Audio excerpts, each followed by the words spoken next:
यदि रोने वाले के साथ कोई रो दे तो वो व्यक्ति श्रेष्ठ कहलाता है महादेवी, महान कहलाता है। दूसरों के दुख को अपना दुख तो केवल वही व्यक्ति समझ सकता है जिसका हृदय दर्पण की भांति स्वच्छ हो।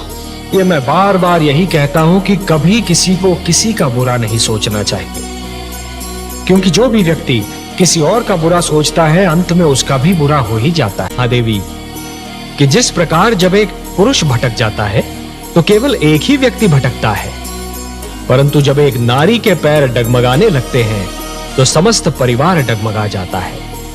उसी प्रकार जब एक शिष्य भटकता है तो केवल एक ही छात्र भटक जाता है, परंतु जब एक गुरु भटक जाता है महादेवी तो समस्त छात्र समाज भटक जाता है। महादेवी, जो मृत्यु से डरते हैं वो जीवन जीने के लिए सिद्धांतहीन समझौते करने लगते हैं, और ऐसा सिद्धांतहीन जीवन मृत्यु से भी बुरा होता है महादेवी।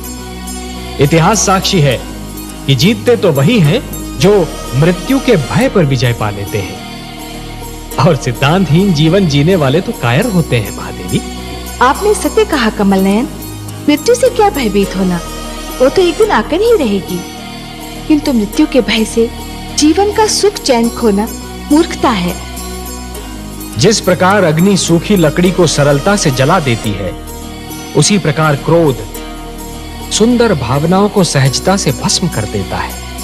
वो मेरे विरोधी है, इसलिए मेरा विरोध करने की धुन में वो विवेक तो क्या स्वयं को भी भूल गए हैं। मेरा विरोध करने की भावना उनकी विद्वत्ता पर भारी पड़ चुकी है महादेवी, और अब दैत्य गुरु शुक्राचार्य कोई भी सीमा पार कर सकते हैं। आश्चर्य है, क्या दैत्य गुरु शुक्राचार्य ये भी नहीं जानते कि सीमा से अधिक विरोध अपने ही दुख का कारण बन जाता है।